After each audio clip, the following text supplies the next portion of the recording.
मैं चाहता हूं कि सुधीर जोशी का केस तुम लोग पब्लिक प्रोसिक्यूटर बनकर सरकार की तरफ से। मिस्टर नटराजन ने आपके हाथों में केरोसिन से भरी बोतल देखी। मिस्टर शास्त्री ने आपके हाथों में लाइटर देखा। वो केरोसिन बॉम्ब आपने बनाया तात्या से मांगी हुई बोतल और केरोसिन से, और आपने वो किया जो कोई सपने में भी नहीं सोच सकता था। मिस्टर जोशी, ये ले राठौड़, मर अब। 14 जुलाई को कुर्ला के रजिस्ट्रार ऑफिस में मैंने ही अपने हाथों से बनाया बॉम्ब फेंका। मेरा धर्म है बेगुनाह को बचाना, और अगर सुधीर जोशी बेगुनाह है तो मैं उसे बचाऊंगा। मैंने क्या कहा था केडी साहब, शौक हो जाएंगे। What will you do now? Your honour, case समाप्त हो गया। आपने निर्णय सुना दिया। प्रोसिक्यूशन यानी कि राष्ट्र जीत गया। अब मैं इन कागजों के बंधन में तो नहीं हूं।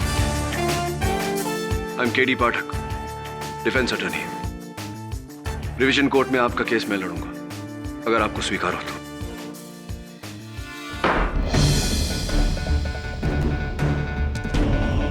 कुछ करो सूरी साहब, कुछ करो। अब तक तो पचोरी की वजह से आपको और मारे को कटघरे में नहीं आना पड़ा, पर अब ये केडी हमें अदालत में जरूर घसीटेगा। और एक बात सुन लो, अगर मेरी पोल खुली ना तो मैं आपका नाम भी ले दूंगा।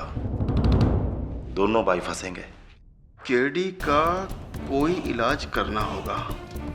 सांप के बिल में हाथ डाला है उसने। ऐसा जहर चढ़ाऊंगा कि पूरी जिंदगी उतार नहीं पाएगा। अरे क्या हुआ भजनलाल, खाना क्यों नहीं खाता? इस ससुरा केडी पाठक भी ना, एक हरिश्चंद्र कम था दुनिया में, जो दूसरा आ गया। कुछ तो करना पड़ेगा।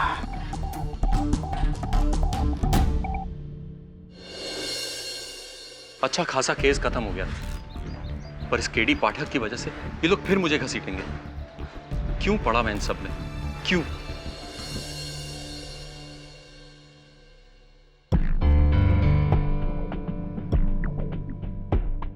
Hello बोइडे sir.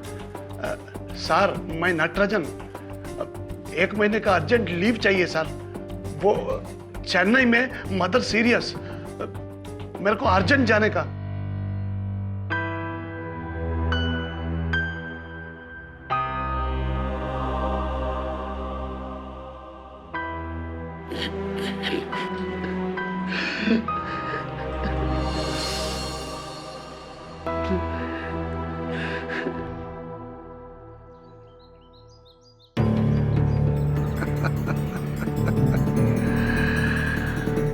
आगे जाके लड़ना हैगा केडी साहब, लड़िए। किधर भी जाके लड़िए, सुप्रीम कोर्ट में जाके लड़िए। हमारा काम तो खत्म हो गया हैगा। हम तो चले अपने गांव अमरौली। Good bye. अरे पाठक साहब, हमको यहाँ क्यों बुलाया हैगा? हाँ? वो सारा का सारा केस तो खत्म हो गया हैगा, हमारा काम तो खत्म हो गया हैगा। हम तो अपने गांव अमरौली जा रहे हैंगे। हाँ, अगर आपने ये केस पहले ठीक तरह से लड़ा होता तो शायद आप आज अमरौली जा रहे होते, यहाँ न खड़े होते। पिछली बार हमसे क्या गलती हो गई? पूरा का पूरा केस तो एक तरफा था, और आप जैसे राम हो तो रावण का कोई बचाव कर सकता है क्या? बताइए। इस हिसाब से तो फिर आपका भी यहाँ आज बचाव होना कठिन है पचौरी साहब।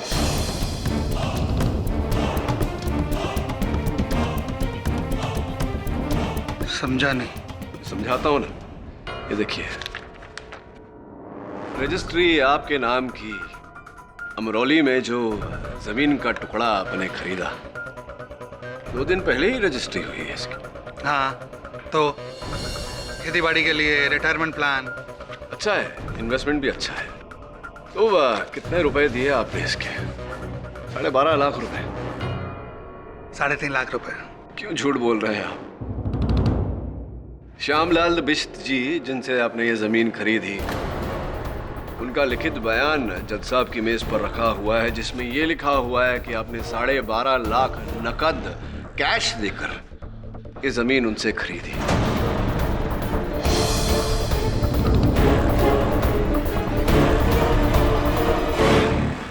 पचौरी साहब, एक सरकारी वकील का वेतन कितना होता है ये तो आप भी जानते हैं, मैं भी और जज साहब भी। इसमें तो ये मुमकिन नहीं था, कहाँ से लाए ये पैसे आप? जी वो कर्जा लिया था। किससे? दोस्त है। क्या नाम है दोस्त का? वो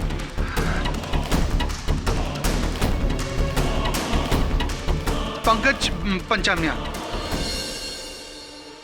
फोन लगाइए उन्हें, नंबर तो होगा आपके पास। अरे फोन लगाइए ना, इतना दिलदार दोस्त आपका 12.5 लाख रुपए आपको यूं ही दे दिए और फोन नंबर नहीं दिया। हाँ लगाइए, निकालिए, कहाँ है फोन, निकालिए। अरे निकालिए, अरे निकालिए, लगाइए। पंकज पंचमिया, मैं नंबर ढूंढ दूं आपको? नहीं। हाँ ये लीजिए, डायल किया। बात करिए, धन्यवाद करिए पैसों के लिए।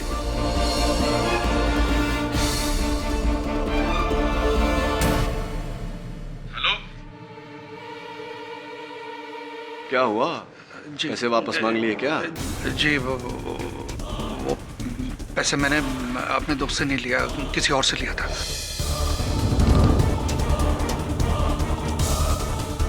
अच्छा, किसी और से लिया? किससे लिया आपने? किससे लिया पचौरी साहब? किससे लिए पैसे आपने? बिल्डर सूरी साहब से।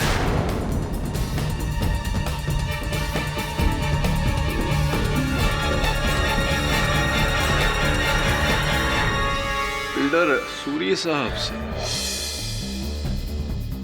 लेकिन क्यों एक बिल्डर ने एक सरकारी वकील को 12.5 लाख रुपए दिए, किस बात के? समझा नहीं। पचौरी साहब ने जो आप पर आरोप लगाया है उस पर आए, उससे पहले मैं ये कहना चाहता हूँ कि एंटी करप्शन ब्यूरो आपके विरुद्ध तहकीकात कर रही थी, अब तो उसमें बहुत बड़ी बाधा आ गई। अच्छा हो गया आपके लिए। मतलब कैसी बात है? बाधा वही आग कुर्ला रजिस्ट्रार ऑफिस में लगी। सुना है कि वहां आपके विरुद्ध जो आपकी प्रॉपर्टी के कागजात थे वो तो सारे जलकर राख हो गए, न रही बांस न बजेगी बांसुरी। आपका तो स्थिति अच्छी हो गई।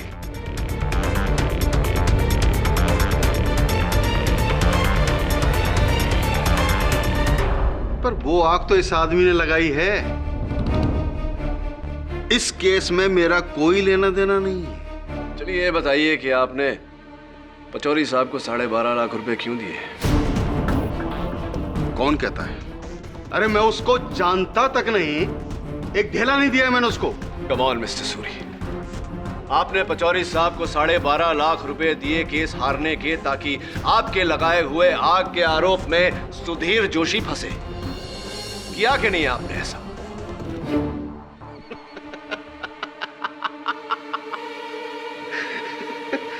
कुछ भी बोले जा रहे हैं केडी साहब।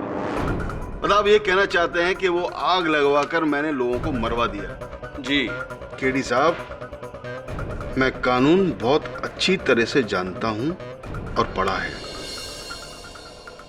बिना सबूत के एक इल्जाम नहीं लगा सकते आप मेरे पर। मिस्टर पाठक, आप तो बड़ी तेजी से रंग बदल रहे हैं। भूल गए कि आप ही ने मिस्टर जोशी के खिलाफ सबूतों और गवाहों की लंबी लिस्ट खड़ी की है, जिसकी वजह से फांसी के फंदे से बचेंगे नहीं है। फंदा तो मुझे इस केस पर लगता नजर आ रहा है Dubas sir. Please take a seat, allow me to explain. जी सर, मैंने मिस्टर जोशी के हाथ से वो लाइटर गिरते हुए देखा था।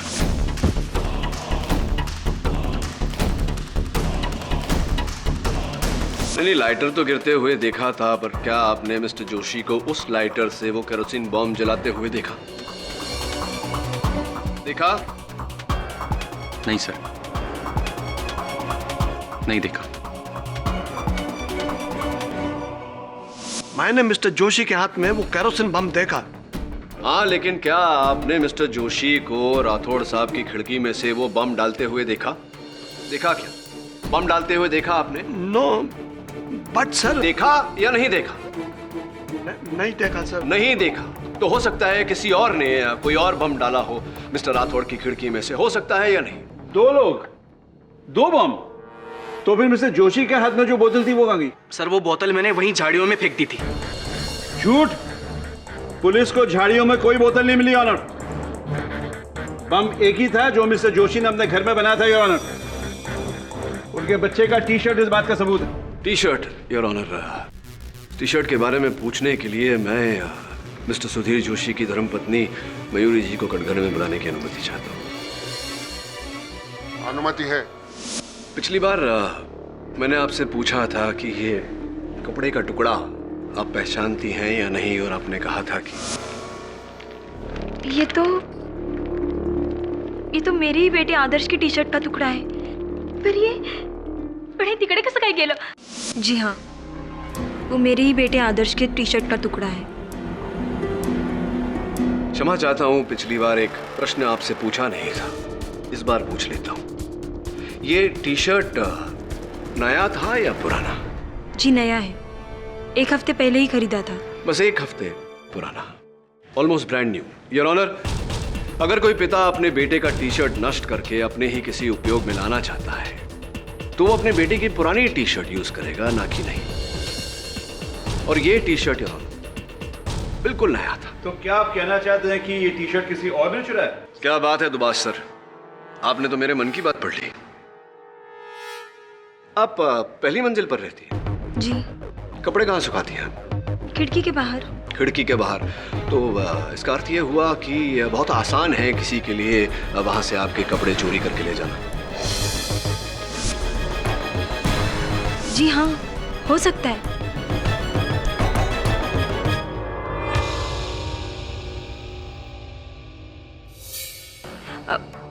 वो थैली और टी शर्ट मैंने एक ही दिन धोए थे और वो गायब भी हुए थे। और वो बोतल जिसमें केरोसिन था, वो तो मिस्टर जोशी ने खुद तात्या से मांगी थी ना? आपके पास मिट्टी का तेल है क्या?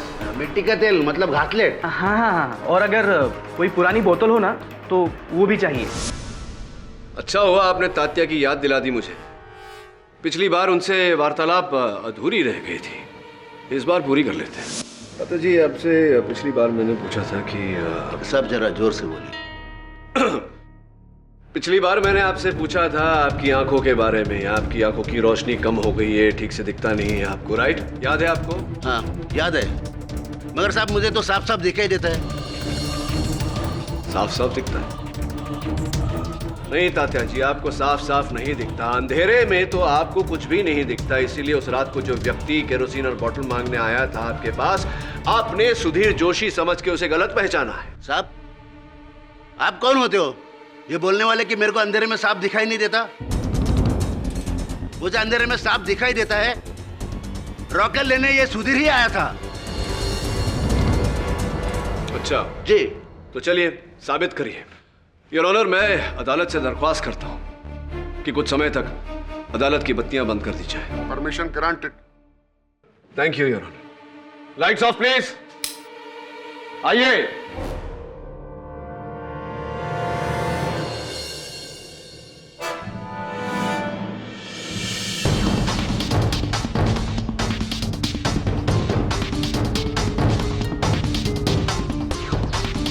तात्या। कौन? अरे यार, मैं हूं मनोहर शिंदे, तेरे ऊपर के फ्लैट में जो रहता हूं। झूठ, बिल्कुल झूठ। मैंने तुम्हें पहचान लिया। तुम मनोहर शिंदे नहीं हो। तो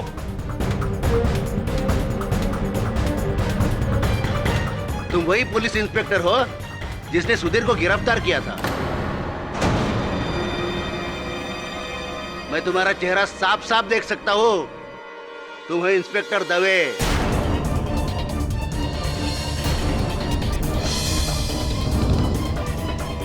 मैं तुम्हारा चेहरा साफ साफ देख सकता हूं। तुम हो इंस्पेक्टर दवे।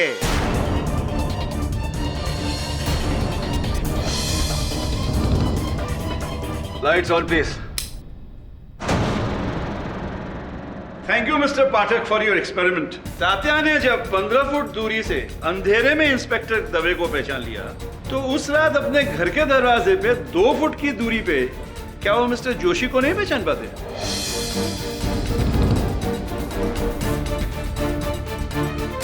आपको तो अंधेरे में दिखता नहीं था ना,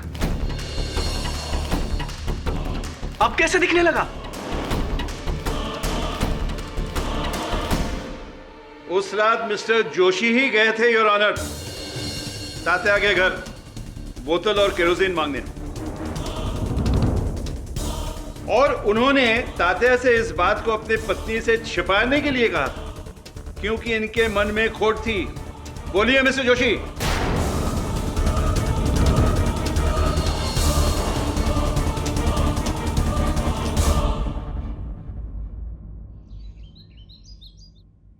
केरोसिन।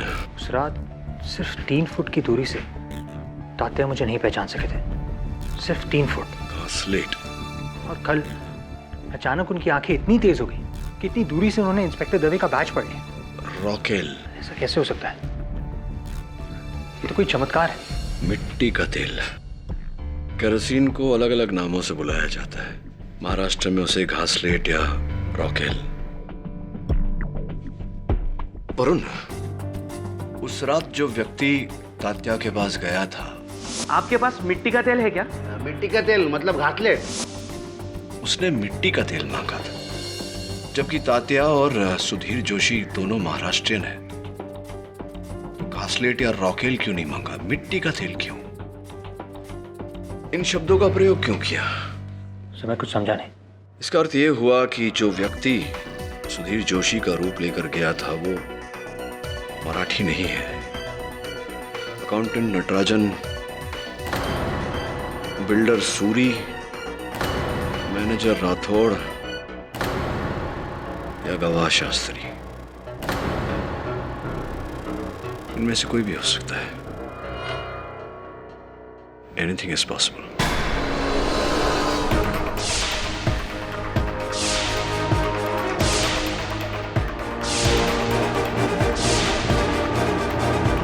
वरुण, इस केस पर रोशनी तभी पड़ेगी जब हमें यह पता चलेगा कि तात्या की आंखों की रोशनी लौट कर कैसे आ गई।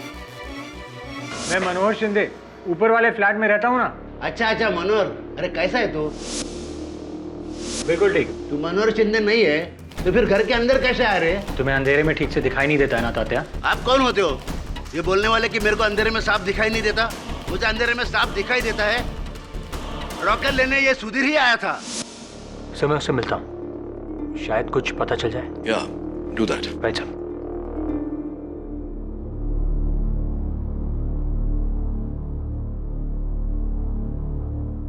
मिस्टर नटराजन, क्या है आपके फाइल में? क्या कहती है आपकी फाइल? नटराजन, तुम्हें किसने कहा कि मेरी आंखें पहले से ठीक नहीं थी? मेरी आंखें तो पहले से ही ठीक थी। नहीं तात्या, तुम्हारी आंखें पहले ठीक नहीं थी।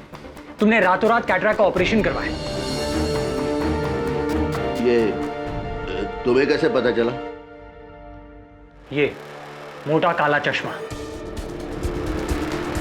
ये आई ड्रॉप्स जो ऑपरेशन के बाद आंखों में डाली जाती है। बोलो तात्या, सच बोलो। मैंने 3 दिन पहले आंखों का ऑपरेशन किया है। फिर ये बात तुमने अदालत में क्यों नहीं कही? नहीं कह सकता। जिसने मुझे मेरा ये ऑपरेशन करवाया है उसने मुझे धमकी दी है कि मैं अगर किसी से कुछ कह दूंगा तो वो मुझे जान से मार देगा। धमकी? किसने धमकी दी तुम्हें? नहीं बता सकता मैं। तात्या, तुम्हारा गलत बयान सुधीर जोशी को फांसी पर लटका देगा। तात्या, मेरी बात सुनो। तात्या उसकी बीवी है, 2 छोटे छोटे बच्चे हैं। तात्या, तुम्हारी नजर अब भले ही सही हो, पर क्या तुम उनसे कभी भी नजर मिला पाओगे? सोचो तात्या, सोचो। नहीं, मैं कायर बन के नहीं रह सकता। कायर बन के मैं इन गलत लोगों का साथ नहीं दे सकता। मुझे पता है मुझे किसने धमकी दी है। मैं पहचानता हूं उसे, पहचानता हूं वो कौन है।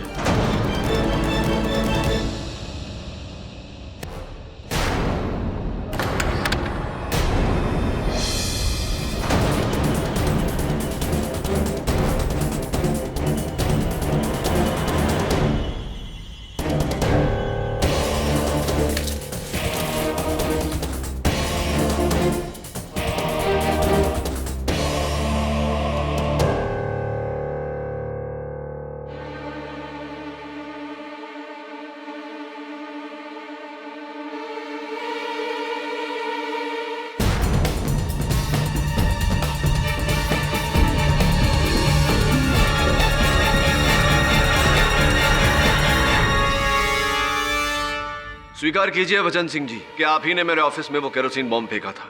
ये बम हमने नहीं फेंका साहब, कसम से। तो फिर उस बोतल पर आपकी उंगलियों के निशान कैसे आए? वो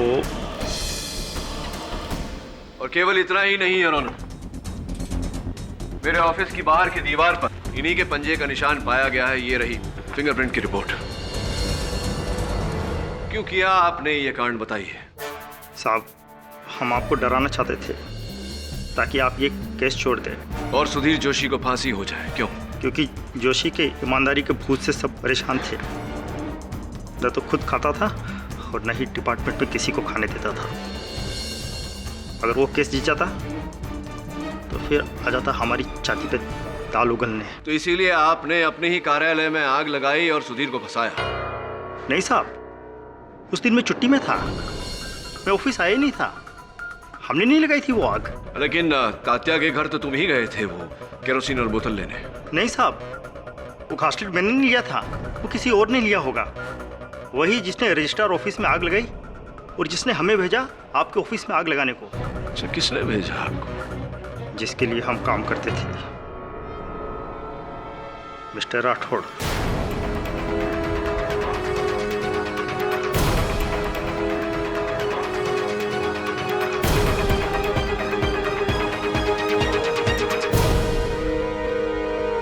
झूठ बोल रहे हो है ये नमक हराम।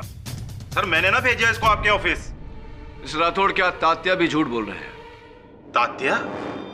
हाँ साहब, यही वो आदमी है जो उस दिन कोर्ट के बाद मेरे घर पे आया था।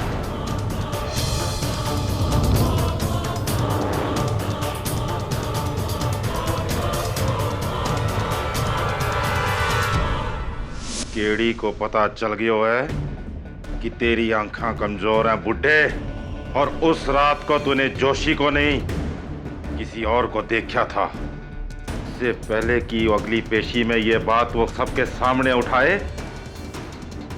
ये ले पकड़ पकड़। आज ही रात को मैं तेरी आंखों का ऑपरेशन करवा के इन्हें ठीक कर दूंगा। और सुन, इस बात का जिक्र अगर तूने किसी के सामने भी करा तो यहीं आके मारूंगा जान से। अदालत में मैं केडी को गलत साबित करना चाहता हूं, समझा? अरे घूर क्या रहा है? तेरी वजह से मैं इस जोशी को नहीं फंसाने वाला। जा, क्या करना है ना वो कर ले। सुधीर बेटा, मुझे माफ कर देना सुधीर बेटा। मैंने ही तात्या को धमकी दी और भजन सिंह को वो बम दिया था आपके ऑफिस में फेंकने को।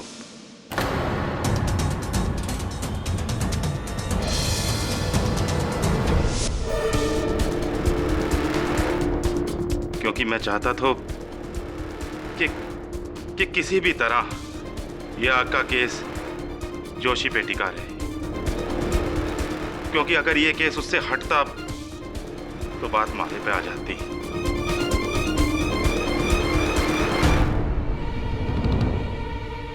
सूरी बिल्डर के साथ करोड़ों को घपलों किया तो वो बात। ये तो केवल आधा सच हुआ मिस्टर राठौड़। पूरा सच ये है कि वो आग आप ही ने लगवाई थी। नहीं सर, वो आग हमने नहीं लगाई।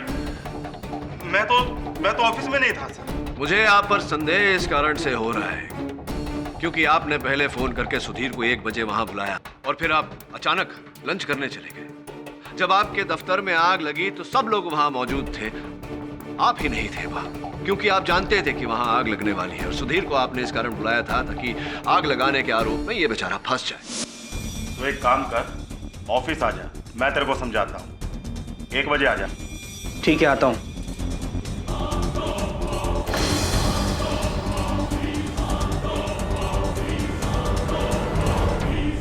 नहीं सर, मैं सच्ची में लंच पे लेट हो गया था और मारे को तो पता नहीं था कि सुधीर ऑफिस आने वाला है। झूठ मत बोलिए मिस्टर राठौड़। नहीं सर, सब भगवान कसम, मैंने सुधीर को फोन नहीं किया सर। टेलीफोन रिकॉर्ड्स के अनुसार वो फोन कॉल आप ही के कैबिन के फोन से गया है। सर, मारे को नहीं पता ये सब कैसे हुआ। किसी और ने किया होगा मेरी टेबल से जब मैं ऑफिस हाँ, में नहीं लेकिन था। तात्या के घर तो आप ही गए थे वो केरोसिन और बोतल लेने। नहीं सर, तात्या के घर मैंने गया घास लेट लेने। कोई और होगा सर, ये जोशी होगा। मारे को पता था कि ये आग का बिल मारे नाम पे ही फटेगा। सूरी, ये सब तेरी वजह से हो रहा है, और अगर मैं फंसूंगा ना तो तेरे को भी नहीं छोड़ूंगा मैं। राठौर, अपने गुनाहों में मुझे मत फंसा। मिस्टर सूरी, आप बैठ जाइए। मेरा गुनाह दिखाऊं अदालत को? तेरे जाली एग्रीमेंट की डुप्लीकेट कॉपी दिखाऊं? मिस्टर सूरी, अब भ्रष्टाचार के आरोप से तो आप बच नहीं सकते, और ये रजिस्ट्रार ऑफिस में आग लगाने का आरोप जो आप पर... सर, मैंने आग नहीं लगाई है। मैं मानता हूं कि राठौर के साथ मिलकर करोड़ों के कागजात का घपला मैंने किया है, पर वो कागज मैंने नहीं जलवाए। हाँ, मैं मौके का फायदा जरूर उठा रहा था, पर वो आग मैंने नहीं लगवाई है। मैंने आग नहीं लगाई। घर वो केरोसिन मैं नहीं था, और नहीं राठौर। मुझे लगता है कि वो नटराजन था।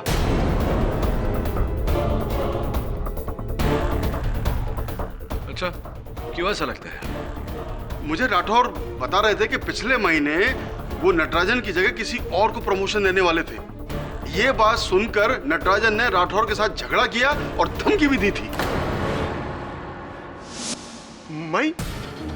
मैं अपने ऑफिस में आग लगाएगा? And the reason is what? मेरे को प्रमोशन नहीं मिला। ये राठौर पागल हो गया। जोशी, तूने अच्छा किया इसके ऊपर बम फेंका। Well done. ऐसे लोगों के साथ ऐसे ही होना मांगता है। नटराजन, जितना पूछा जाए उतना ही बोलिए।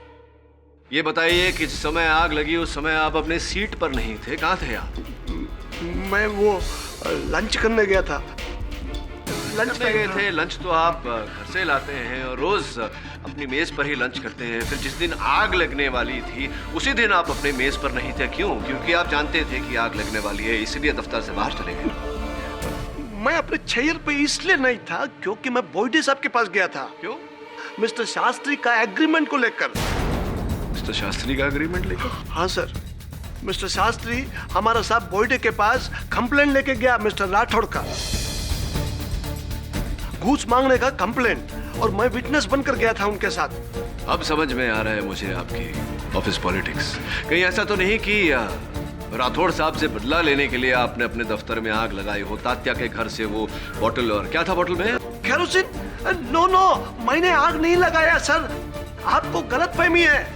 मैं तो बोइडे साहब के पास में था, और आप मिस्टर शास्त्री से पूछ लो, वो सुबह से उस दिन हमारे ऑफिस में ही थे। मैं आग नहीं लगाया सर।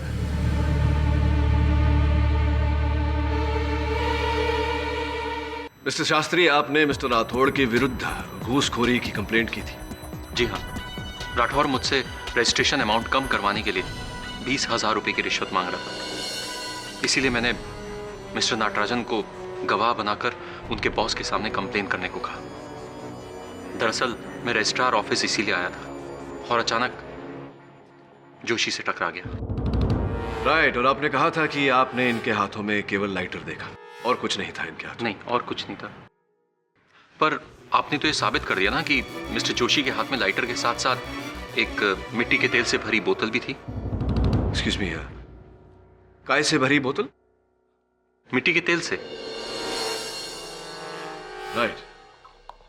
मिस्टर शास्त्री, नटराजन साहब का कहना है कि आप सुबह से वहीं थे रजिस्ट्रार ऑफिस में। कहाँ बैठे थे आप?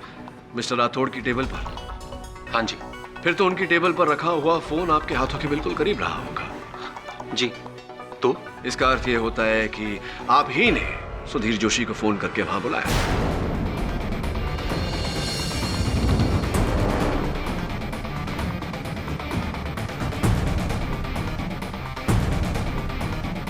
मैं भला ऐसा क्यों करूंगा? मैं तो मिस्टर जोशी को जानता तक नहीं। मेरी उनसे क्या दुश्मनी? हाँ, लेकिन मिस्टर राठौड़ से तो दुश्मनी थी आपकी। देखिए, मैंने उस टेबल से किसी को भी फोन नहीं किया। मिस्टर शास्त्री, रजिस्ट्रार ऑफिस में आग आप ही ने लगाई और आप ही ने सुधीर जोशी को फंसाया है। कबूल कीजिए। किस बिना पर मिस्टर पाठक? योर ऑनर, उस रात जो व्यक्ति तात्या के घर केरोसिन और बोतल मांगने गया था, उसने केरोसिन को मिट्टी का तेल कहा योर ऑनर, यहाँ मुंबई में बहुत कम लोग हैं जो केरोसिन के लिए मिट्टी के तेल शब्द का इस्तेमाल करते हैं। यहाँ रॉकेल या फिर घासलेट का ज्यादा प्रयोग होता है। हमारे किसी भी गवाह ने मिट्टी का तेल नहीं कहा सिवाय मिस्टर शास्त्री के। हो तो क्योंकि मैंने केरोसिन को मिट्टी का तेल बोला तो आप मुझे विलन बना देंगे? सीरियसली मिस्टर पाठक, इतनी सी बात पर आप इन पर इतना बड़ा शक कर बैठे? हर बड़ी बात इतनी ही बात से ही शुरू होती है दुबास सर। बूंद बूंद से सागर बनता है। मिस्टर शास्त्री वही व्यक्ति है जो तात्या के घर गए थे। This is crazy. मैं मिस्टर सुधीर जोशी को नहीं जानता तो तात्या को कहां से जानूंगा? ना तो मैं उस बिल्डिंग में गया और ना उस घर में। मिस्टर शास्त्री, आप तात्या राव के घर केरोसिन और बॉटल लेने गए थे। आपको वहां किसी ने देखा है। मिस्टर सुधीर जोशी के बेटे ने हमें बताया कि आप ही थे।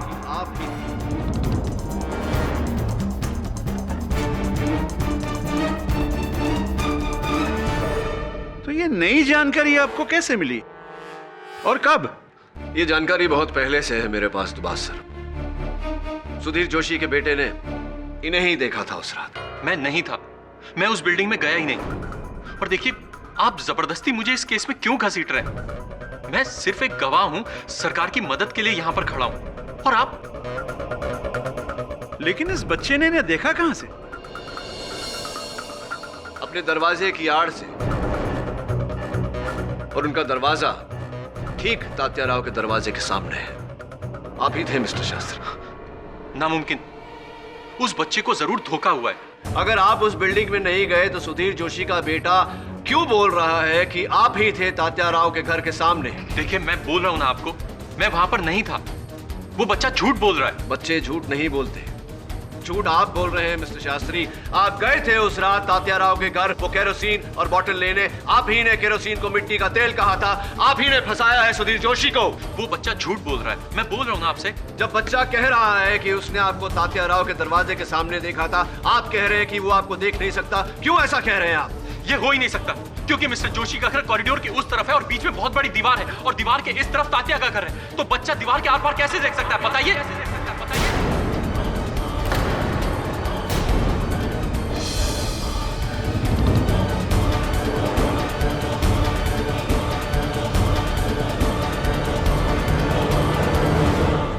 सही कहा आपने मिस्टर शास्त्री। कोई भी दीवार के आर पार नहीं देख सकता, लेकिन ये दीवार जो आपने इस केस के सामने खड़ी की थी, उसके आर पार अभी अदालत साफ साफ देख पा रही है। कृपया कर अदालत को बताइए कि जब आप तात्या राव को जानते ही नहीं थे, सुधीर जोशी को जानते ही नहीं थे, उनके बिल्डिंग में कभी गए ही नहीं थे, तो फिर आपको कैसे पता कि सुधीर जोशी का घर कॉरिडोर के कोने में है और उसके दरवाजे और तात्या राव के दरवाजे के बीच दीवार है? क्या लगता है आपको फंस चुके हैं आप? आपको इकबाल जुर्म करना चाहिए या आगे भी साबित करो?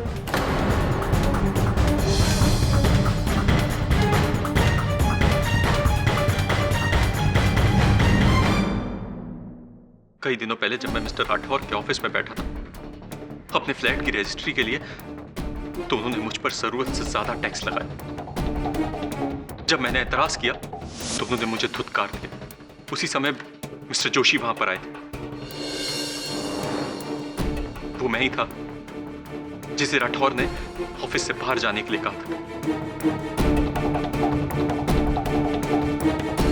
और बाहर जाकर मैंने राठौर और जोशी के बीच के झगड़े को सुना।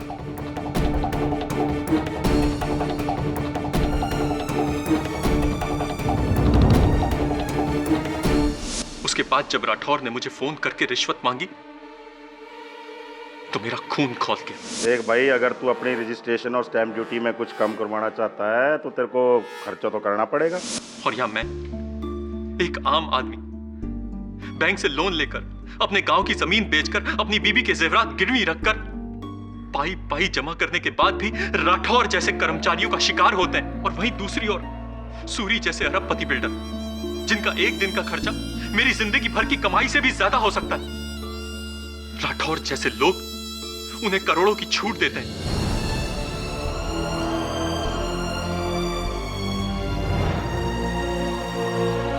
कब तक एक आम आदमी अमीरों और भ्रष्टाचारियों के बीच पिसता रहेगा? मेरे सब्र का बांध टूट गया और फिर मैंने फैसला किया कि मैं राठौर और उसके सिस्टम से बदला लूंगा। और मैंने एक प्लान बनाया। राठौर और जोशी की लड़ाई का फायदा उठाकर मैं कई दिनों तक जोशी का पीछा करता रहा, उसके घर, उसके पड़ोसियों के बारे में जानकारी हासिल की। वहीं से मुझे पता चला कि तात्या को रात को दिखाई नहीं देता। वो मैं ही था जो उस रात तात्या के घर में जाकर उनसे बोतल और मिट्टी का तेल मांगा।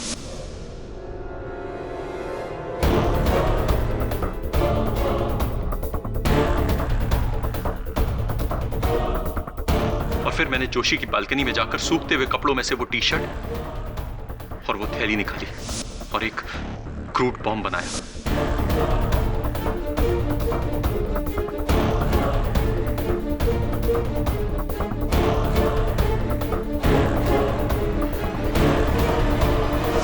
वो मैं ही था जिसने राठौर की टेबल से उसकी आवाज में जोशी को फोन करके वहां बुलाया।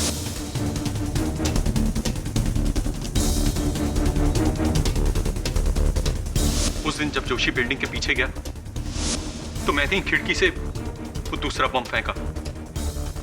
धमाका हुआ और जोशी वहां से भागा।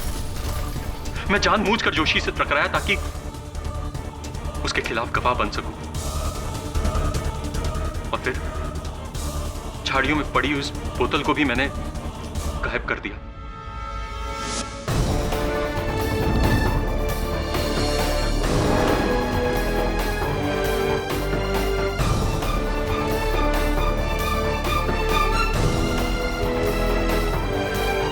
वो आग मैंने ही लगाई थी। ये एक आम आदमी का इंतकाम है। ये कैसा इंतकाम है आपका मिस्टर शास्त्री? आपकी लगाई हुई आग में कोई भ्रष्ट नेता, कोई भ्रष्ट बिल्डर या भ्रष्ट कर्मचारी नहीं मरा। जिन 13 लोगों की जान गई वो आप ही की तरह आम साधारण व्यक्ति थे। उनमें से भी कोई गांव में अपनी जमीन बेचकर आया था, कोई अपनी बीवी के जेवर गिरवी रख कर आया था। उनका घर बसने से पहले ही आपने उन्हें उजाड़ दिया और फंसाया भी किसे? आप ही की तरह एक साधारण ईमानदार सज्जन सुधीर जोशी। ये इंतकाम नहीं मिस्टर शास्त्री, घोर अन्याय है, घोर अन्याय। The defense rests, Your Honor. ये अदालत mister Suri, mister Rathore, mister Bhajan Singh को भ्रष्टाचार के आरोप में गिरफ्तार करती है और इन पर केस चलाने के लिए हुक्म देती है। और ये अदालत कुर्ला रजिस्ट्रार ऑफिस की आगजनी के केस में मिस्टर अभिक शास्त्री को दोषी मानती है। उसे 13 लोगों की मौत के लिए दोषी मानती है और दफा 302 के तहत उसे उम्र कैद की सजा देती है और मिस्टर सुधीर जोशी को बेगुनाह मानते हुए उसे बाइज्जत बरी करती है।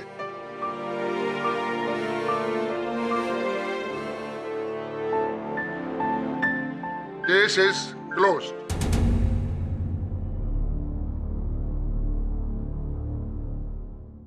बधाई हो सुधीर। Thank you. जब तक आप जैसे वकील हैं मिस्टर पाठक, मेरा इस समाज पे विश्वास कायम रहेगा।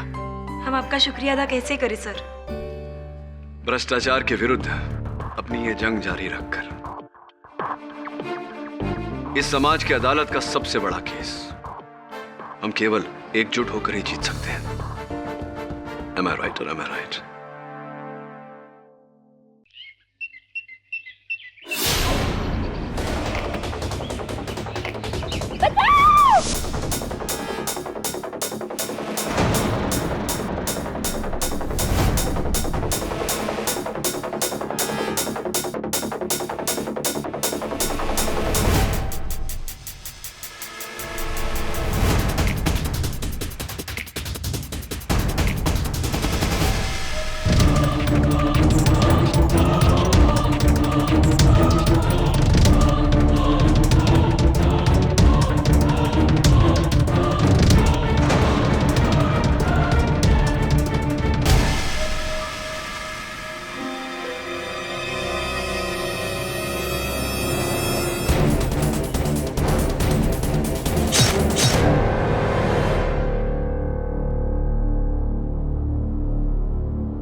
क्या हुआ? सेकंड लीड बोल रहा था। एक डायलॉग भी नहीं है तेरा, एक्स्ट्रा बना दिया तुझे। वेट तो करो, इंटरवल से पहले पूरा सॉन्ग है मेरा। Wait and watch.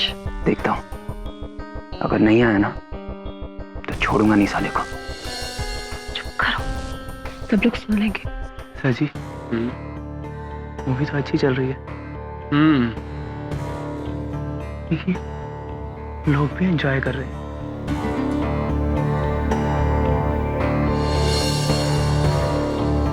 लेकिन प्रोड्यूसर साहब खुश नहीं है ना। वो तो बैठे हुए वहां अकेले मुंह लटका के। नहीं सर जी, रिलीज का टेंशन होगा, और आप टेंशन मत लीजिए, एकदम रिलैक्स हो जाइए, क्योंकि अपनी पिक्चर तो हिट है।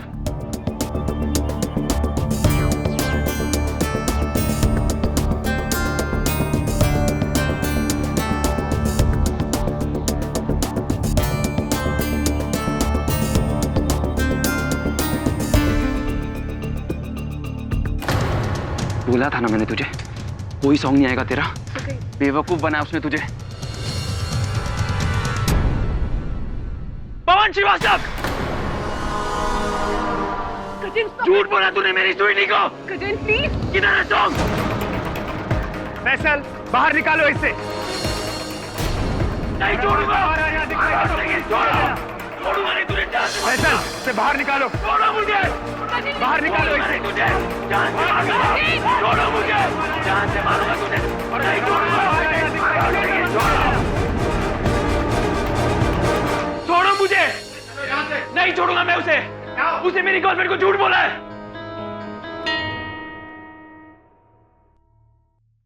पागल हो गए तुम? दिमाग खराब हो गया तुम्हारा? क्या किया तुमने? तो और क्या करता मैं? वो तुम्हें बेवकूफ बना रहा था। बेवकूफ तो तुम हो ही, और तुम्हारी इस बेवकूफी ने मेरे लिए आगे के सभी रास्तों को बंद कर दिया है। You know what? इस तमाशे को देखने के बाद श्रीवास्तव तो क्या, अब कोई और प्रोड्यूसर भी मुझे काम तक नहीं देगा। Shut up, Gajen. और तुम अभी इस वक्त जाओ यहाँ से।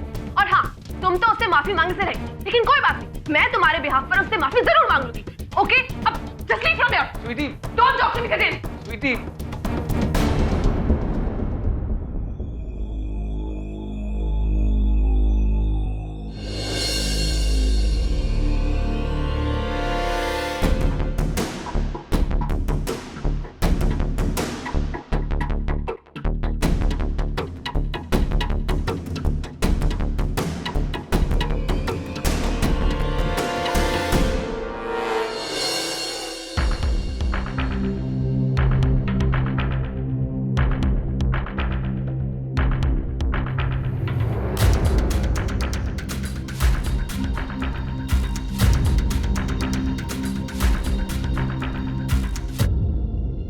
सर जी, ये प्रोड्यूसर साहब अकेले में बैठे हैं।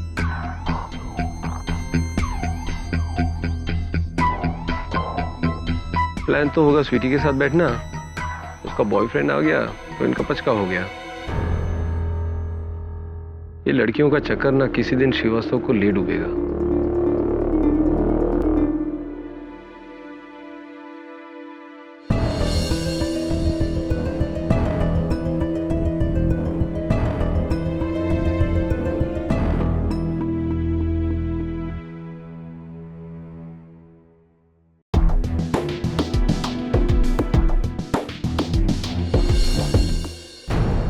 पर सर जी, वो कौन है? कौन? अरे मरेगा साला। श्रीवास्तव साहब ने कहा था किसी को मेरे नजदीक आने मत देना। पर सर वो कर क्या रहा है? कौन है? ए, क्या हो रहा है? लाइट!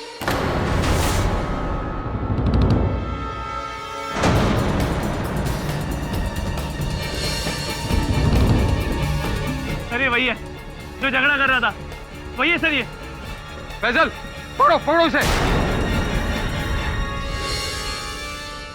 पवन जी, पवन जी, अरे अरे इसने पवन जी का खून कर दिया इसने।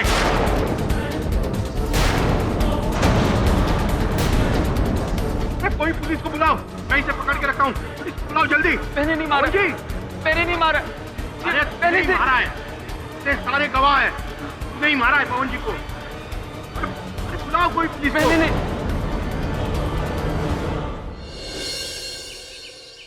वरुण मेरे दोस्त, एक बहुत ही खूबसूरत केस आ रहा है हमारे पास। खूबसूरत केस? हाँ खूबसूरत केस। तकरीबन 5 फीट 6-7 इंच हाइट, सर पे shades, short dress, high heels. खूबसूरत केस। सब आप किसकी बात कर रहे हैं? उसकी। उसकी किसकी? वो जो दरवाजे के पीछे है। सर दरवाजे के पीछे कोई नहीं। Come in.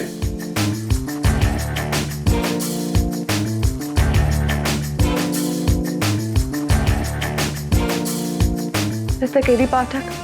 Hi, may I call you sweety? Please come in sweety. तो आपके बॉयफ्रेंड गजेंद्र और प्रोड्यूसर श्रीवास्तव के बीच कहासुनी हुई। श्रीवास्तव ने फिजिकली आपके बॉयफ्रेंड को प्रीव्यू थिएटर के बाहर भिजवाया। कुछ समय बाद आपके बॉयफ्रेंड श्रीवास्तव की डेड बॉडी उनके मृत शरीर के ऊपर पाए गए। हाथ में सिरिंज लेकर आप चाहती हैं कि मैं ये केस लड़ूं? जी। क्यों? क्यों आपको इतना विश्वास है कि गजेंद्र बेगुनाह है? क्योंकि गजेंद्र गुस्से में आकर किसी को धमकी तो दे सकता है, लेकिन किसी का खून नहीं कर सकता। वो ऐसा इंसान है ही नहीं। इंसान अक्सर इंसान जैसा होता है वैसा दिखता नहीं, और जैसा दिखता है वैसा होता नहीं। इंसान का क्या है, वो कब क्यों क्या कर ले कुछ समझ में ही नहीं आता। कितना समय से जानती हैं आप गजेंद्र को? मैं गजेंद्र को इतने सालों से जानती हूँ कि मैं इतना श्योरिटी के साथ कह सकती हूँ कि वो किसी का खून नहीं कर सकता। आप एक बार उससे मिल तो लीजिए, आपको खुद विश्वास हो जाएगा कि उसने खून नहीं किया है।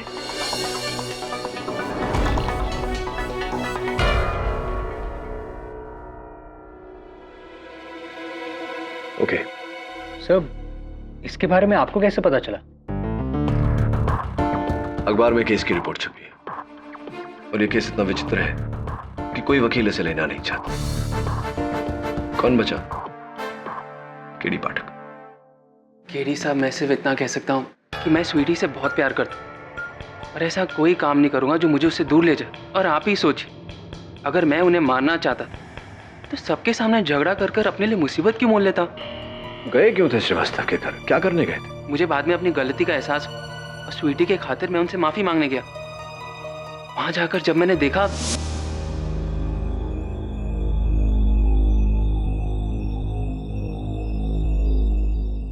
Sorry sir, sir, sir, sir,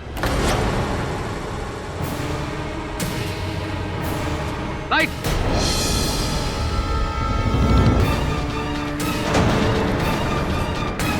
उनके गले में सिरिंज अटकी हुई थी, वो मर चुके थे। मैं सिरिंज निकाल ही रहा था, उतने में लोगों ने मुझे पकड़ लिया। सर प्लीज मेरा यकीन कीजिए, मैंने उन्हें धमकी जरूर दी, लेकिन मैं किसी का खून नहीं कर सकती। मुझे हिंसा से सख्त नफरत है। जज साहब, सुंदर तो नहीं कहूंगा, लेकिन हाँ ये बहुत ही सिंपल सा केस है। प्रोड्यूसर पवन श्रीवास्तव की फिल्म के प्रीव्यू के दौरान मुलजिम गजेंद्र वर्मा ने सबके सामने अपने गुस्से की आवाज में प्रोड्यूसर श्रीवास्तव को जान से मारने की धमकी दी।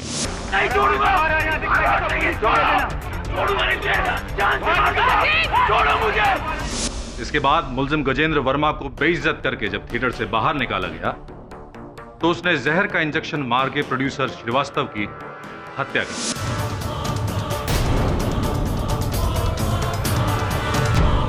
जैसा गजेंद्र एक केमिस्ट रह चुका है, वो अच्छी तरह से जानता है कि कौन सा जहर कितनी मात्रा में दिए जाने से इंसान की तुरंत मौत हो सकती है। और सबसे खास बात यह है जज साहब कि गजेंद्र वर्मा को सिरिंज के साथ रंगे हाथों पकड़ने वाले एक नहीं बल्कि कई लोग।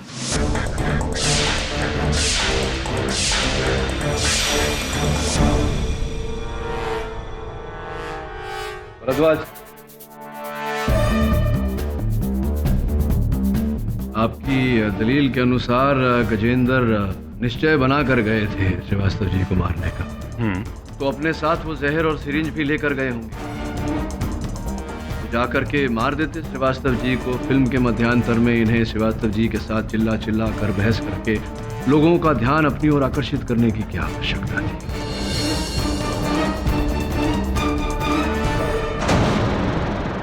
केडी साहब, ये तो आप और आपका क्लाइंट गजेंद्र ही बेटर जानता होगा। बहरहाल ये भी हो सकता है कि जब गजेंद्र को बेइज्जत करके बाहर निकाला गया तो वो जहर और सिरिंज लेकर आया होगा और प्रोड्यूसर श्रीवास्तव को मार दिया होगा। होने को तो कुछ भी हो सकता है भरद्वाज साहब, लेकिन ऐसा हुआ नहीं है। और पुलिस जांच के अनुसार गजेंद्र ने थिएटर के आसपास किसी भी केमिस्ट से किसी भी प्रकार का जहर या कोई सिरिंज नहीं खरीदी। मुद्दा ये नहीं है केडी साहब कि गजेंद्र जहर और सिरिंज घर से लेकर आया या केमिस्ट। मुद्दा ये है कि गजेंद्र को श्रीवास्तव का खून करते हुए कई लोगों ने देखा है। भरद्वाज साहब, अक्सर जो होता है वो दिखता नहीं और जो दिखता है वो होता नहीं। इस केस में भी ऐसा ही है यार। मेरे मुवक्किल का ये कहना है कि वो श्रीवास्तव जी की गर्दन में सिरिंज डाल नहीं रहे थे, उसे निकाल रहे। केडी साहब, ये हकीकत तो नहीं हो सकती। हाँ, आपके द्वारा बनाई गई एक बहुत ही सुंदर कहानी जरूर हो सकती है जिस पर कोई भी भरोसा नहीं करेगा। ये अदालत तो बिल्कुल भी नहीं। बस थोड़ी सी प्रतीक्षा कीजिए भरद्वाज साहब, इस कहानी को मैं वास्तविकता में बदल दूंगा। योर ऑनर, मैं डायरेक्टर कमलेश खन्ना को कटघरे में बुलाने की अनुमति चाहता हूँ। इजाजत है? श्री कमलेश खन्ना, आप इस चलचित्र के निर्देशक हैं? जी हाँ। ये बताइए कि इस फिल्म के प्रीव्यू के दौरान किसी व्यक्ति को हॉल में अंदर आते दिखा, विशेषकर मध्यांतर के बाद? जी नहीं सर, और किसी को तो नहीं देखा मैंने। मैं तो फिल्म देख रहा था। बहुत अच्छी फिल्म बनी है वकील साहब, आप भी जरूर देखना।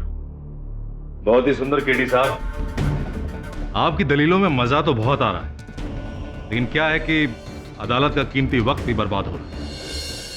इतने सारे गवाहों की गवाही के बाद यह बात तो साफ है कि फिल्म के दौरान गजेंद्र के अलावा प्रीव्यू हॉल में कोई आया ही। इसका मतलब गजेंद्र ने ही पवन श्रीवास्तव का खून किया है।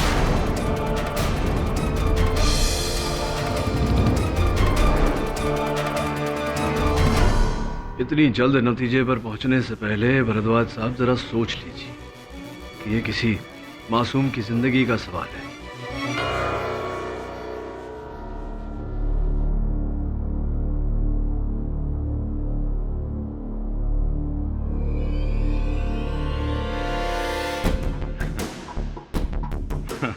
मासूम, बहुत सुंदर केडी साहब। आपके इस मासूम मुवक्किल की मासूमियत का एक बहुत ही उम्दा सबूत अभी अभी मेरे हाथ में। जज साहब, पुलिस रिकॉर्ड से पता चला है कि गजेंद्र वर्मा 14 साल की उम्र में अपने स्कूल के 2 लड़कों के साथ मारपीट और उनके सर फोड़ने के जुर्म में 4 महीने रिफॉर्म हाउस यानी कि बाल सुधार गृह में काट चुके हैं।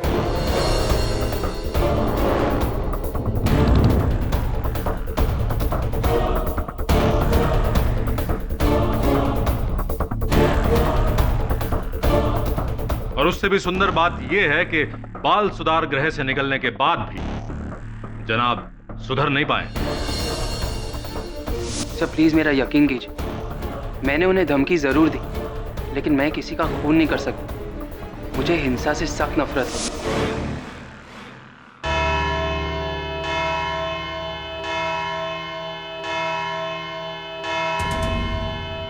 यह अदालत कल तक के लिए मुलतवी की जाती है। The court is adjourned till tomorrow.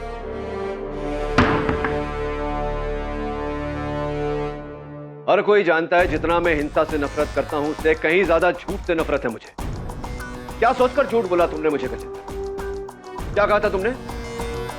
हिंसा से मुझे नफरत है।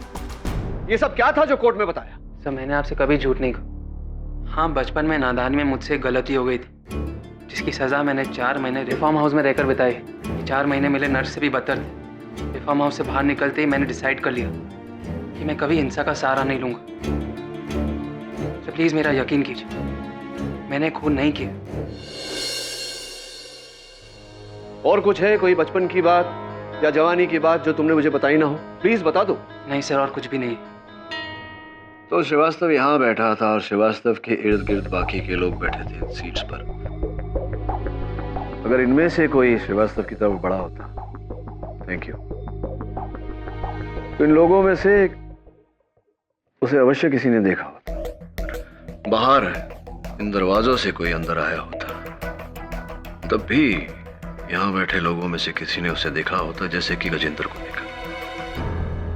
अगर इंटरवल के बाद ऑडिटोरियम में बाहर से कोई आया नहीं, किसी ने किसी को आते हुए देखा नहीं, तो फिर श्रीवास्तव की हत्या की किसने? सर, हो सकता है इनमें से कोई एक झूठ बोल रहा हो।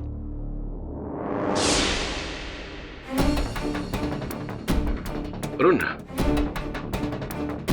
आज अपने ऑफिस में कोई आया था? आज नहीं सर। पक्का पता है तुझे कोई नहीं आया था? हाँ सर, हम 100% श्योर, कोई नहीं आया था। सोच के बता, सवेरे से लेकर के अब तक कोई नहीं आया? सर मुझे पता है कोई नहीं आया था। तो फिर ये चाय कहाँ से आई? सर ये तो चाय वाला देखिए।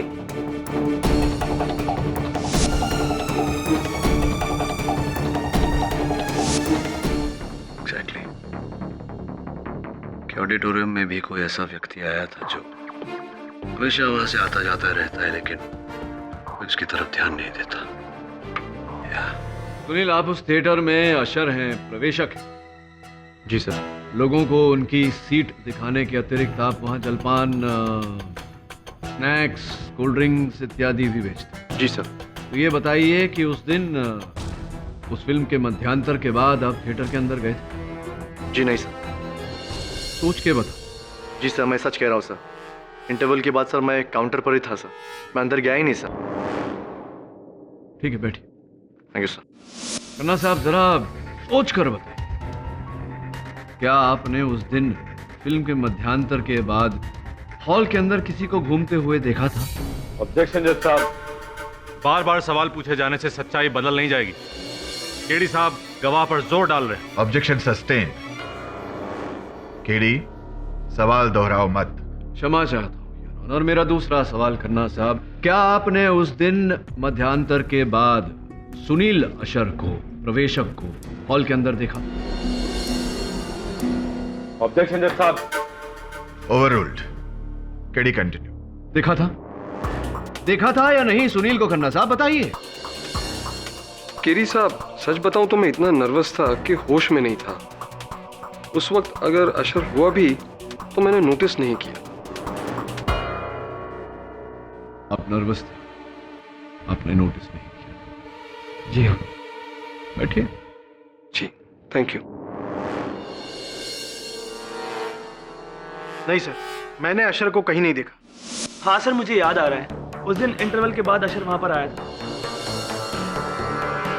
एक्चुअली सर, उस दिन इंटरवल में जो कुछ भी हुआ उसे देखकर मेरी जान सूख गई थी।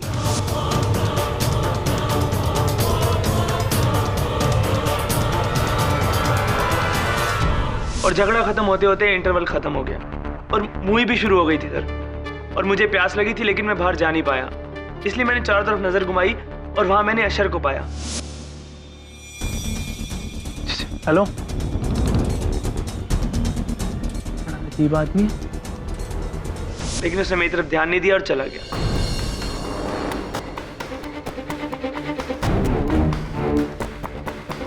कहाँ चला गया? सर शायद पीछे की तरफ गया होगा।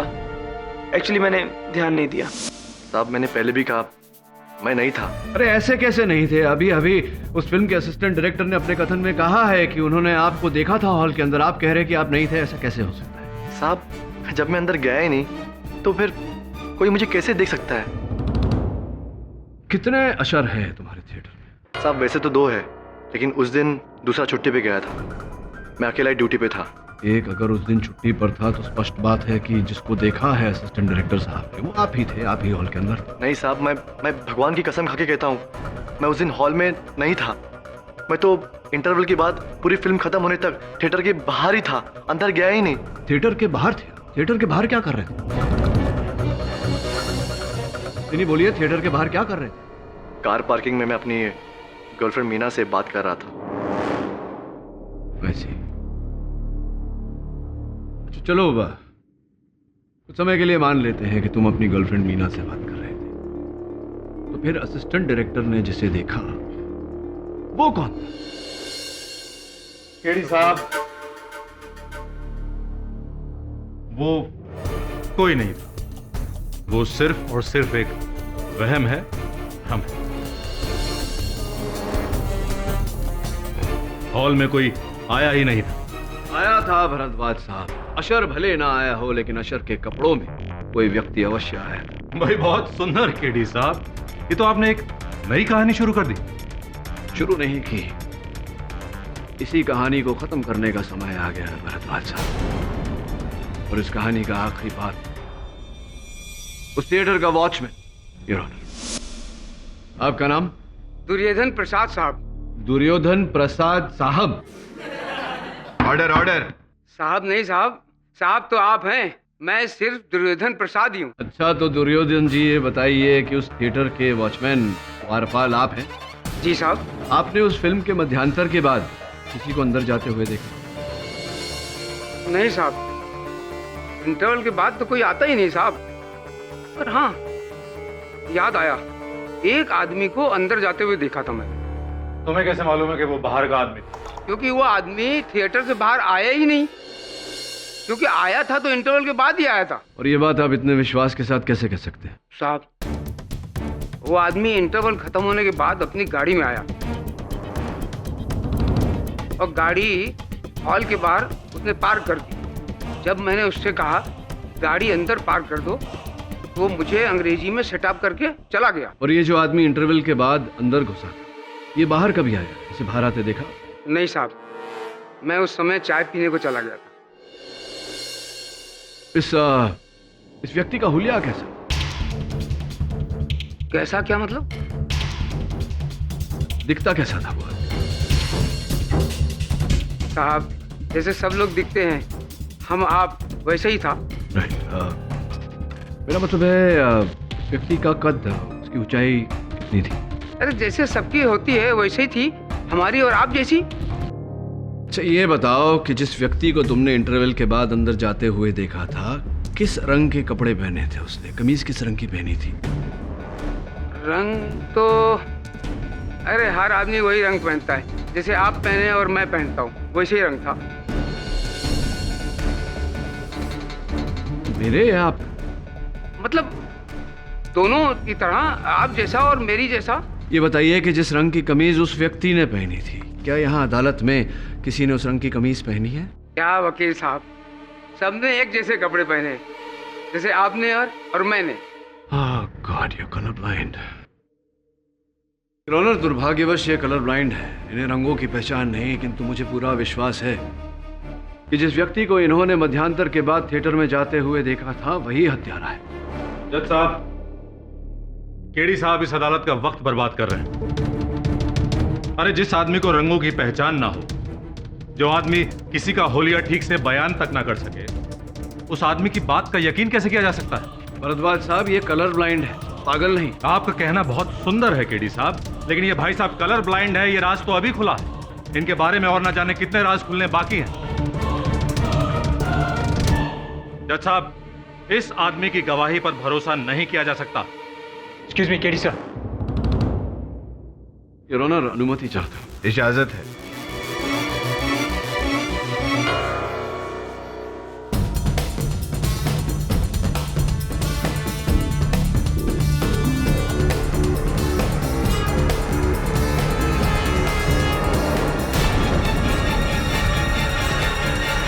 खान साहब आइए, पधारिए कटघरे में। मिस्टर फैजल खान, आपने पुलिस को अपने ये दूसरे सेलफोन के बारे में नहीं बताया था, क्यों? जरूरी नहीं समझा। क्यों? 2 महीने पहले से वो सेलफोन मैं यूज ही नहीं कर रहा हूँ। क्यों? दरअसल 2 महीने पहले वो सेलफोन चोरी हो गया था। ऐसी तो आपने वो सिम कार्ड को रद्द करवाया होगा, कनेक्शन कटवाया होगा? नहीं। पुलिस में रिपोर्ट की होगी सेलफोन चोरी होने की? जरूरत ही नहीं समझी। अब वैसे भी पुराना फोन था, बहुत तकलीफ दे रहा। नहीं खान साहब, फोन तो पुराना था, समझ गया। कनेक्शन तो आप ही का था, सिम कार्ड तो आप ही का था, आपने उसे कटवाना जरूरी नहीं समझा?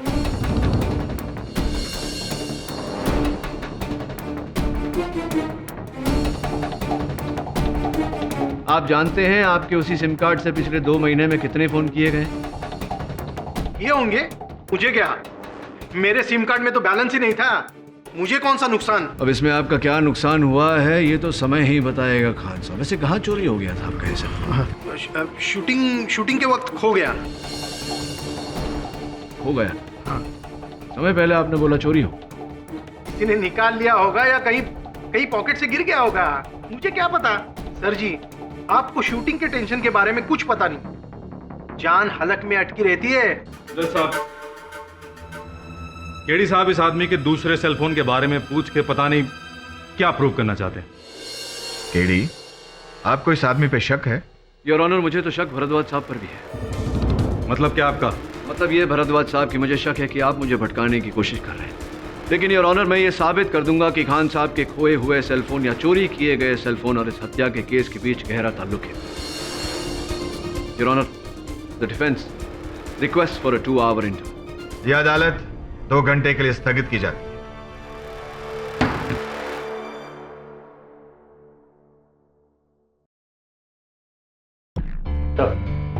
ये प्रोड्यूसर श्रीवास्तव के ऑफिस का पियन है, गंगाराम तावड़े। तावड़े जी, ये बताइए कि पिछले कुछ दिनों श्रीवास्तव जी का किसी के साथ झगड़ा, कोई लड़ाई, कोई अनबन ऐसा कुछ हुआ था क्या? साहब, फिल्म लाइन में पंगे होते रहते हैं, लेकिन आए दिन उनकी बीवी के साथ जबरदस्त झगड़ा होता था साहब। अच्छा, तो किस बात पे होता था पत्नी के साथ झगड़ा?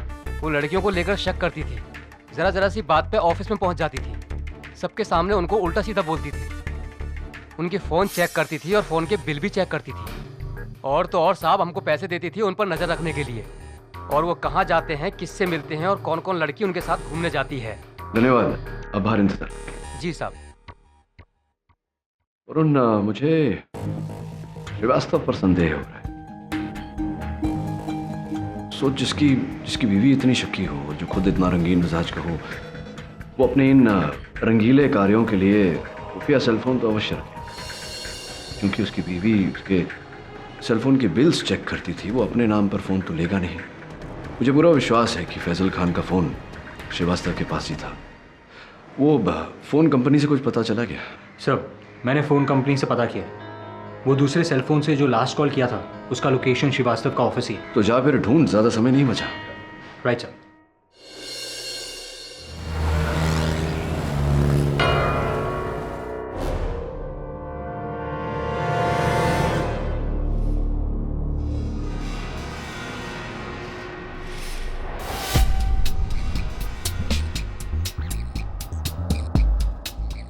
साहब, जल्दी कीजिए।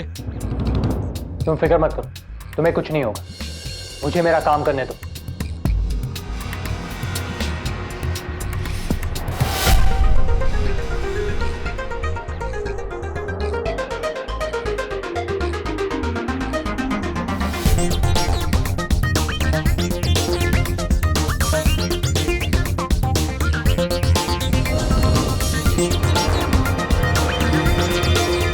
साहब, जल्दी कीजिए, नहीं तो मेरी नौकरी चली जाएगी अगर किसी ने देख लिया तो। वहीं पे खड़े रहो।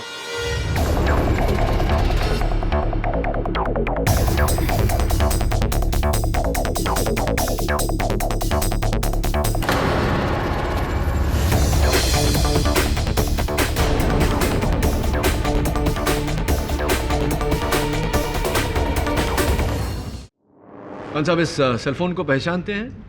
पहचानते होंगे, आप ही का है। जी।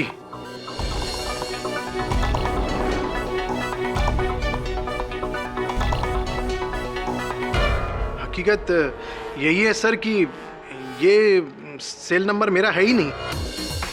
श्रीवास्तव साहब ने मेरे नाम पे ये नंबर लिया था। वैसे मैं तो नौकर आदमी हूँ सर जी, मालिक के हुक्म को टाल थोड़ी ना सकता हूँ। लेकिन कसम खाकर कहता हूँ सर कि जिस दिन से मैंने ये नंबर और ये फोन श्रीवास्तव साहब को दिया ना, उस दिन से मैंने ये मोबाइल की शक्ल तक नहीं देखी। अब आज ही देख रहा हूँ। योर ऑनर, इस सेलफोन से पिछले 2 महीने में हर रोज लगातार एक ही नंबर पर कॉल्स किए गए, और वो नंबर सुरभि सक्सेना का है। सुरभि सक्सेना को जानते हैं? हाँ, अब सुरभि सक्सेना।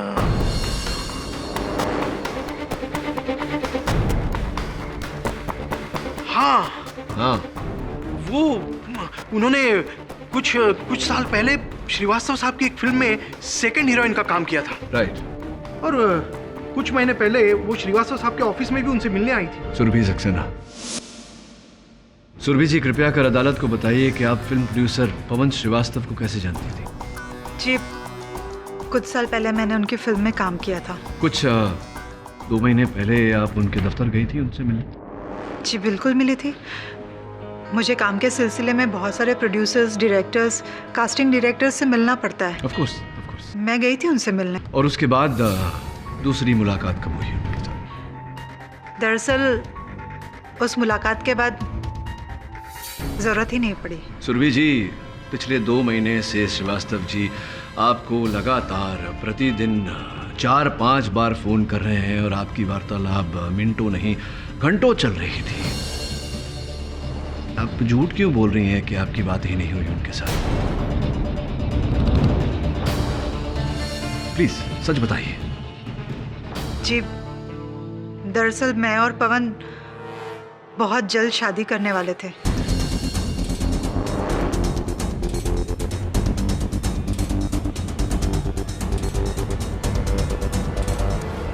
ये 2 महीने पहले ही आप उनसे मिली और इतने कम समय में प्यार हुआ, शादी तक बात पहुंची।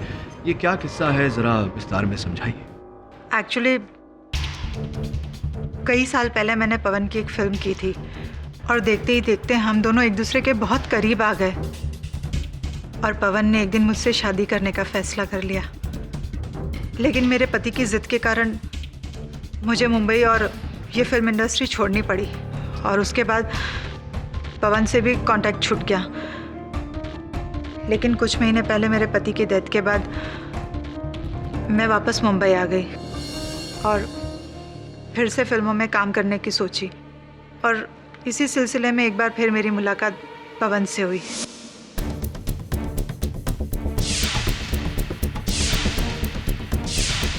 और इस फिल्म की रिलीज के बाद पवन अपनी बीवी को तलाक देकर हमारी शादी अनाउंस करने वाले थे।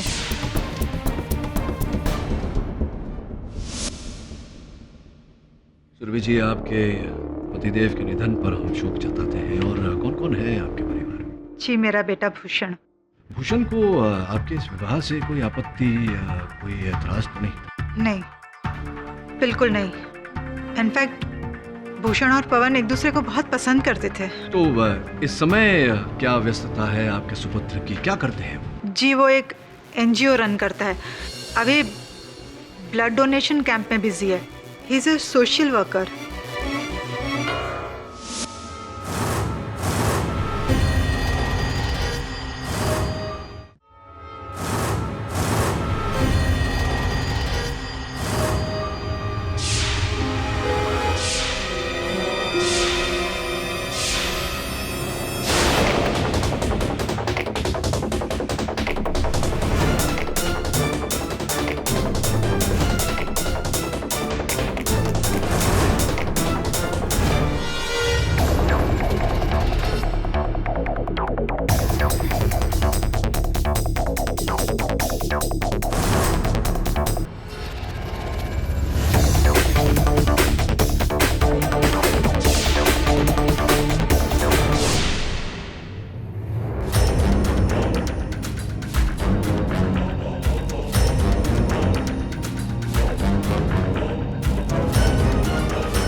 हाय। हाय। बड़ी सफाई से आप इंजेक्शन का इस्तेमाल करते हैं। रोज का काम। अच्छा। मिस्टर भूषण श्रीवास्तव? जी नहीं, मैं भूषण सक्सेना हूँ। श्रीवास्तव नहीं है? जी नहीं, मैं सक्सेना हूँ। गुस्सा क्यों हो रहे हैं? श्रीवास्तव नाम से कोई नफरत है क्या आपको? क्या बकवास कर रहे हैं आप? मैं बकवास नहीं कर रहा हूँ, नफरत तो होगी ना, इसलिए तो आपने मिस्टर पवन श्रीवास्तव को।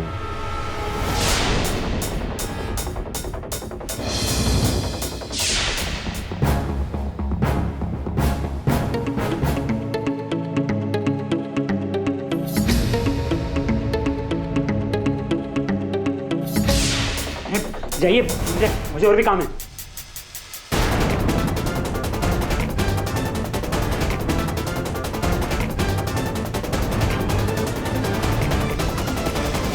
योर ऑनर, अपनी फिल्म की स्क्रीनिंग की रात, हत्या की रात, श्रीवास्तव जी को किसी का इंतजार था और जिस व्यक्ति का वो इंतजार कर रहे थे वो नहीं चाहते थे कि वहां उपस्थित लोगों की नजर उस पर पड़े, इसीलिए वो पीछे की रो में अकेले बैठे हुए थे। श्रीवास्तव जी के जीवन का सबसे बड़ा रहस्य सुरभि सक्सेना थी, या यूं कहिए उनके सुपुत्र भूषण, और भूषण को ही उन्होंने वहां बुलाया था मुलाकात करने के लिए, उनके और सुरभि जी की शादी के बारे में बताने के लिए।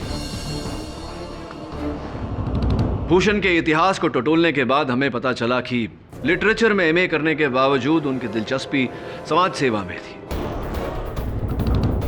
कई blood donation camps, medical camps का वो हिस्सा बने थे, इसीलिए योर ऑनर उन्हें दवाइयों और सिरिंजेस का बहुत तजुर्बा था, और इसी जानकारी के आधार पर मैंने उनका पीछा करवाया।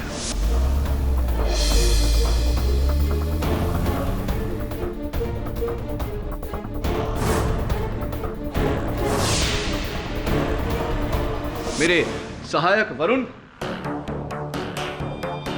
भूषण की गाड़ी की डिक्की में से उस थिएटर के प्रवेशक का ये यूनिफॉर्म मिला, जिस यूनिफॉर्म को पहनकर भूषण ने श्रीवास्तव जी की हत्या की थी।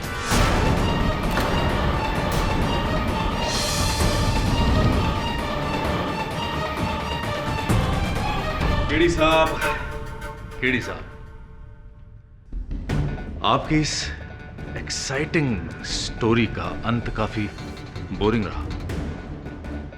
भूषण की कार की डिक्की में अशर के कपड़े मिल जाने से भूषण कातिल साबित नहीं हो जाता। वो कपड़े वहां कोई और भी रख सकता था भूषण को फंसाने के लिए। भरद्वाज साहब, कहानी अब तक खत्म नहीं हुई, पिक्चर अभी बाकी है मेरे दोस्त। आप भूल गए कि हमारे पास एक चश्मदीद गवाह भी है।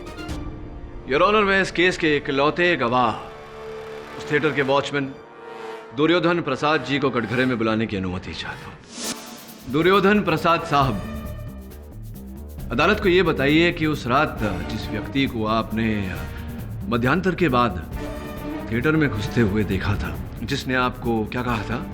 अंग्रेजी में बोला था शट अप। हाँ, क्या वो व्यक्ति इस समय अदालत में उपस्थित है? जी वकील साहब, ये सामने खड़ा है, वही आदमी है।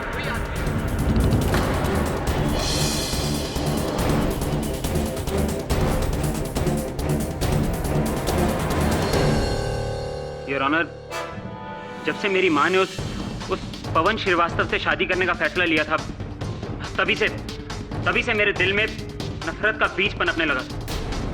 कुछ साल पहले उसने मेरी माँ को धोखा दिया था, और आज फिर जब उसे अपनी जरूरत पड़ी तो वो मेरी माँ से शादी करने के लिए आ गया। मैं अपनी माँ की जिद को अच्छी तरह जानता था, इसलिए मैंने कभी उन्हें जाहिर नहीं होने दिया कि मुझे इस शादी से कोई भी एतराज है।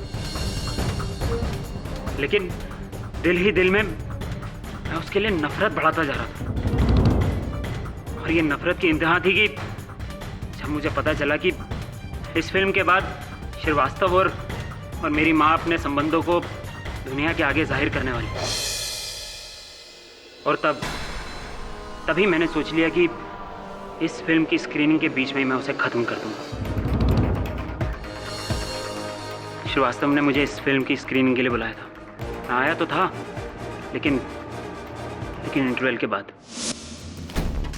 अरे साहब जी, वो आपने गाड़ी बाहर पार्क कर दी है। साहब जगह अंदर बहुत, अंदर खड़ी कीजिए ना। शराब अंग्रेजी में शराब। और फिर उसके बाद मैंने अपनी जैकेट के नीचे अशर के कपड़े पहन लिए थे।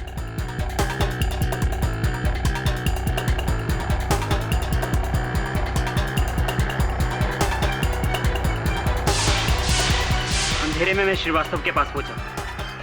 इससे पहले कि श्रीवास्तव कुछ समझ पाता, मैंने उसके गले में इंजेक्शन उतार दिया। जैसा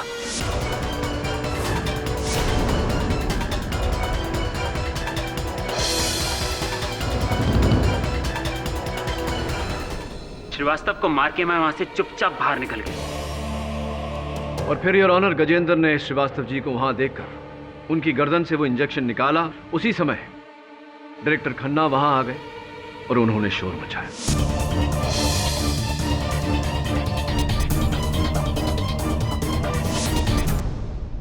the defence rest your honour.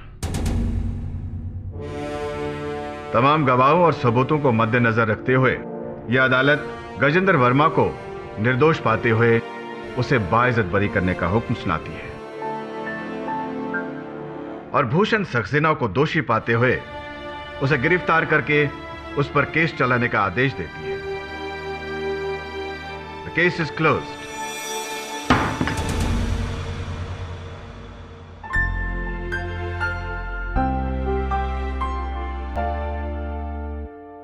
हाँ भरद्वाज साहब, कैसा लगा इस कहानी को हकीकत का रूप लेते देख? मजा आया या नहीं? आप बहुत ही सुंदर ढंग से लकी रहे केडी साहब। अच्छा, अगर वो अशर के कपड़े जला देता तो आप कभी भी उस तक पहुंच नहीं सकते थे। बहुत पुरानी कहावत है भरद्वाज साहब कि गुनहगार कोई ना कोई चूक अवश्य करता है, बस ढूंढने वाले की नजर चाहिए।